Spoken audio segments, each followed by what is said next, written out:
जय गुरुदेव, जय गायत्री माता। हमारी वसीयत और विरासत। इसमें गुरुदेव जी ने आगे लिखा है कि जब हमें यह काम सौंपा गया तो उसे करने में आनाकानी कैसी। दिव्य सत्ता के संकेतों पर चिरकाल से चलते चले आ रहे और जब तक आत्मबोध जागृत रहेगा तब तक यही स्थिति बनी रहेगी, यही गतिविधि चलेगी। यह विषम बेला है। इन दिनों दृश्य और अदृश्य क्षेत्र में जो विषमता भरी हुई है उसके परिशोधन का प्रयास करना अविलंब आवश्यक हो गया है। तो संजीवनी बूटी लाने के लिए पर्वत उखाड़ लाने और शिवसेन वेद की खोज में जाने के लिए जो करना पड़े करना चाहिए। यह कार्य स्थूल शरीर को प्रसुप्त से जागृत स्थिति में लाने के लिए हमें अविलंब जुटना पड़ा और विगत 2 वर्षों में कठोर तपश्चर्या का एकांत साधना का अवलंबन लेना पड़ा।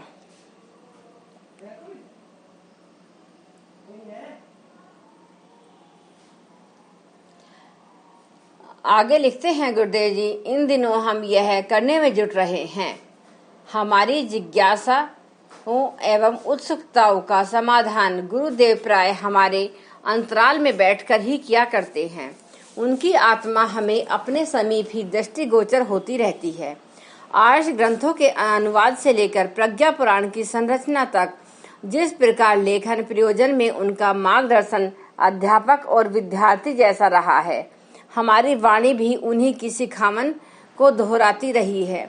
घोड़ा जिस प्रकार सवार के संकेतों पर दिशा और चाल बदलता रहता है, वही प्रक्रिया हमारे साथ भी कार्यान्वित होती रही है। बैटरी चार्ज करने के लिए जब हिमालय बुलाते हैं तब भी वे कुछ विशेष कहते नहीं। सैनिटोरियम में जिस प्रकार किसी दुर्बल स्वास्थ्य सुधर जाता है, वही उपलब्धियां हमें हिमालय जाने पर हस्तगत होती हैं।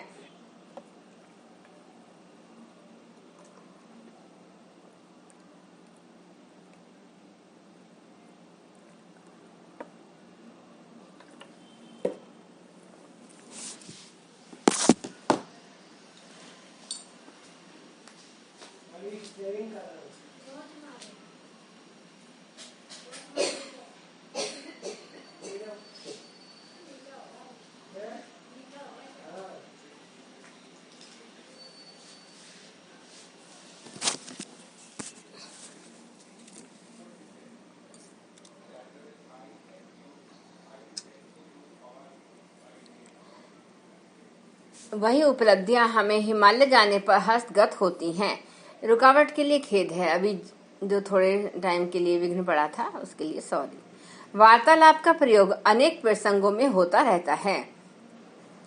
इस बार सूक्ष्मीकरण की प्रक्रिया और साधना विधि तो ठीक तरह समझ में आ गई और जिस प्रकार कुंती ने अपने शरीर में से देव संतानें जन्मी थी, ठीक उसी प्रकार अपनी काया में विद्यमान 5 कोशों अन्न में, मनो में, प्राण में, विज्ञान में और आनंद में कोशों को 5 वीरभद्रों के रूप में विकसित करना पड़ेगा। इसकी साधना विधि भी समझ में आ गई। जब तक वे 5 पूर्ण समर्थ न हो जाएं, तब तक वर्तमान स्थूल शरीर को उनके घोंसले की तरह बनाए रहने का भी आदेश है और अपनी दृश्य स्थूल जिम्मेदारियां दूसरों को हस्तांतरित करने की दृष्टि से अभी शांति कुंज ही रहने का निर्देश है। यह सब स्पष्ट हो गया। सावित्री साधना का विधान भी उनका निर्देश मिलते ही इस निमित्त आरंभ कर दिया। अब प्रश्न यह रहा कि 5 वीरभद्रों को काम क्या सौंपना पड़ेगा और किस प्रकार वे क्या करेंगे। उसका उत्तर भी अधिक जिज्ञासा रहने के कारण अब मिल गया। इससे निश्चिंतता भी हुई और प्रसन्नता भी। संसार में आज भी ऐसी कितनी ही प्रतिभाएं हैं जो दिशा पलट जाने पर अभी जो कर रही हैं उसकी तुलना में अत्यंत महत्वपूर्ण कार्य करने लगेंगी। उल्टे को उलटकर सीधा करने के लिए जिस प्रचंड शक्ति की आवश्यकता होती है, उसी को हमारे अंग अंग वीरभद्र करने लगेंगे। प्रतिभाओं की सोचने की यदि दिशा बदली जा सके तो उनका परिवर्तन चमत्कारी जैसा ही हो सकता है। नारद ने पार्वती, ध्रुव, प्रहलाद, वाल्मीकि, सावित्री आदि की जीवन दशा बदली तो वे जिन परिस्थितियों में रह रहे थे उसे लात मारकर दूसरी दिशा में चल पड़े और संसार के लिए एक अनुकरणीय उदाहरण बन गए। भगवान बुद्ध ने आनंद, कुमार जीव, अंगुलीमाल, अम्बपाली, अशोक, हर्षवर्धन, संघमित्रा आदि का मन बदल दिया तो वे जो कुछ कर रहे थे उसके ठीक उल्टा करने लगे और विश्व विख्यात हो गए। विश्वामित्र ने हरिश्चंद्र को एक मामूली राजा नहीं रहने दिया, वरन इतना वर्ण्य बना दिया कि उनकी लीला अभिनय देखने मात्र से गांधी जी विश्व बंद हो गए। महाकृपण भामाशाह को संत विठोबा ने अंत प्रेरणा दी और उनका सारा धन महाराणा प्रताप के लिए उगलवा दिया। आद्य शंकराचार्य की प्रेरणा से मानधाता ने चारों धामों के मठ बनवा दिए। अहिल्याबाई को एक संत ने प्रेरणा देकर कितने ही मंदिरों घाटों का जीर्णोद्धार करा दिया और दुर्गम स्थानों पर नए देवालय बनाने के लिए संकल्प को संपूर्ण कर दिखाने के लिए सहमत कर लिया। समर्थ गुरु रामदास ने शिवाजी को वह काम करने की अंत प्रेरणा दी जिसे वे अपनी इच्छा से कदाचित ही नहीं कर पाते।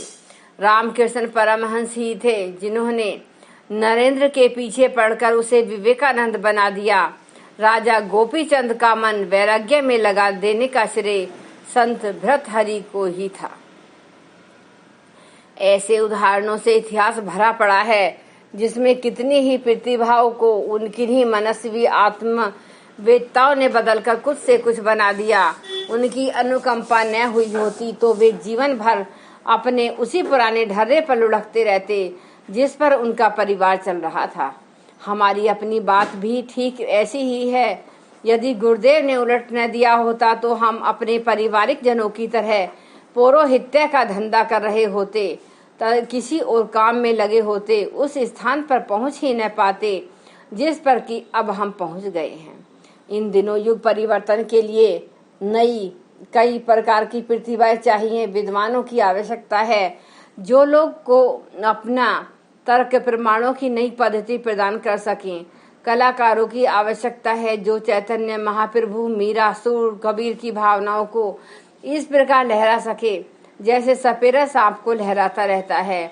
धनवानों की जरूरत है जो अपने पैसे को विलास में खर्च करने की अपेक्षा सम्राट अशोक की तरह अपना सर्वस्व समय की आवश्यकता पूरी करने के लिए लुटा सके। राजनीतिज्ञों की जरूरत है तो गांधी, रूसो और कार्ल मार्क्स, लेनिन की तरह अपने संपर्क से प्रजाजनों को ऐसे मार्ग पर चला सकें जिससे पहले कभी भी आशा नहीं की गई थी। भावनाशील का क्या कहना। संत सज्जनों ने न जाने कितनों को अपने संपर्क से लोहे जैसे लोगों को पारस की भूमिका निभाते हुए कुछ से कुछ बना दिया। हमारे वीरभद्र अब यही करेंगे। हमने भी यही किया है। लाखों लोगों की विचारना और क्रिया पद्धति से आमूलचूल परिवर्तन किया है और उन्हें गांधी के सत्याग्रहियों की तरह, विनोबा के भूदानियों की तरह, बुद्ध के परिव्राजकों की तरह अपना सर्वस्व लुटा देने के लिए तैयार कर दिया। प्रज्ञापुत्रों की इतनी बड़ी सेना हनुमान के अनुयायी वानरों की भूमिका निभाती है। इस छोटे से जीवन में अपनी प्रत्यक्ष क्रियाओं के द्वारा जहाँ भी रह रहे वही चमत्कार खड़े कर दिए। कोई कारण नहीं कि हमारी ही आत्मा के टुकड़े जिसके पीछे लगे हैं उसे भूत पलीत की तरह तोड़ मरोड़ कर न रख दे। अगले दिनों अनेक दुष्प्रवृत्तियों के उन्मूलन की भी आवश्यकता पड़ेगी। उसके लिए ऐसे गांडीवधारियों की जो अर्जुन की तरह कौरवों की अक्षौहिणी सेनाओं की धाराशाही कर दे आवश्यकता पड़ेगी। ऐसे हनुमानों की जरूरत होगी जो 1 लाख पूत 1.25 लाख नाती वाली लंका को पूंछ से जलाकर खाक कर दे। ऐसे परिवर्तन अंतराल बदलने भर से हो सकते हैं। अमेरिका के अब्राहम लिंकन और जॉर्ज वाशिंगटन बहुत गई गुजरी हैसियत के परिवारों में से जन्मे थे, पर वे अपने जीवन प्रवाह को पलटकर अमेरिका के राष्ट्रपति बन गए। प्रतिभाहीनों की बात जाने दीजिए, वे तो अपनी क्षमता और बुद्धिमत्ता को चोरी, डकैती, ठगी जैसे नीच कर्मों में लगा सकते हैं, पर जिनमें भावना भरी है वे अपने साधारण पराक्रम से समय को उलटकर कहीं से कहीं ले जा सकते हैं। स्वामी विवेकानंद,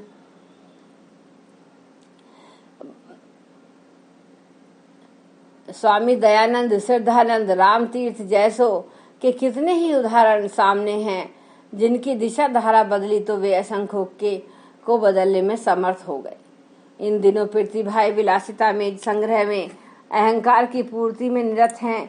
इसी निमित्त में के वे अपनी क्षमता और संपन्नता को नष्ट करती रहती हैं।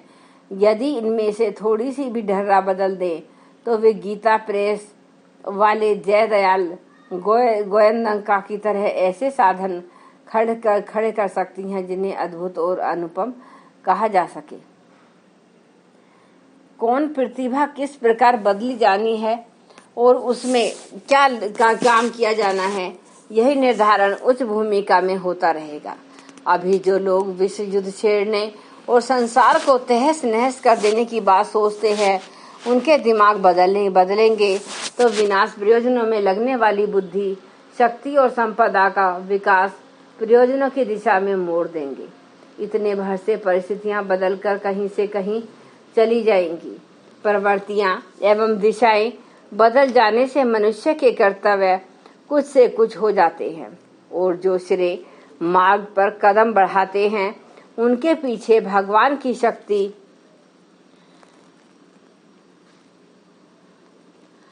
सहायता के लिए निश्चित रूप से विद्यमान रहती है। बाबा साहब आमटे की तरह वे अपंगों का विश्वविद्यालय, कुछ औषधालय बना सकते हैं। हीरालाल शास्त्री की तरह वन स्थली बालिका विद्यालय खड़े कर सकते हैं। लक्ष्मीबाई की तरह कन्या गुरुकुल खड़े कर सकते हैं। मानवीय बुद्धि की भ्रष्टता ने उसकी गतिविधियों को भ्रष्ट, पापी, अपराधी स्तर का बना दिया है। जो कमाते हैं वह हाथों हाथ अवांछनीय कार्यों में नष्ट कर दिया जाता है। सिर पर बदनामी और पाप का टोकरा ही फूटता है। इस समुदाय के विचारों को कोई पलट कर सके तो, रीति रिवाजों, दिशा धारा को बदल सके तो यही लोग इतने महान बन सकते हैं, ऐसे महान कार्य कर सकते हैं कि उनका अनुकरण करते हुए लाखों लोग धन्य हो सके और जमाना बदलता हुआ दिख सके।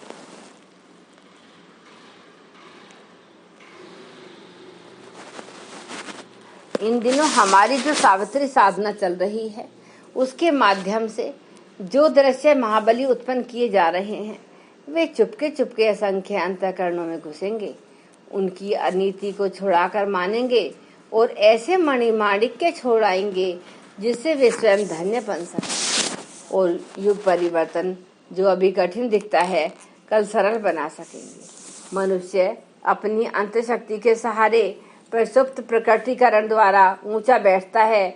यह जितना सही है उतना ही है भी मिथ्या नहीं है कि तप तितिक्षा से प्रखर बनाया जाता है। वातावरण, शिक्षा, सानिध्य, सत्संग, परामर्श, अनुकरण भी अपनी उतनी सशक्त भूमिका निभाता है। देखा जाता है कि किसी समुदाय में नितांत साधारण श्रेणी के सीमित सामर्थ्य संपन्न व्यक्ति एक प्रचंड प्रवाह के सहारे असंभव पुरुषार्थ भी संभव कर दिखाते हैं। प्राचीन काल में मनीषी मुनिगण यही भूमिका निभाते थे। ये युग साधना में निरत रहते थे। लेखनी वाणी के सशक्त तंत्र के माध्यम से जनमानस के चिंतन को उभारते थे। ऐसी साधना अनेक उच्च स्तरीय व्यक्तियों को जन्म देती थी।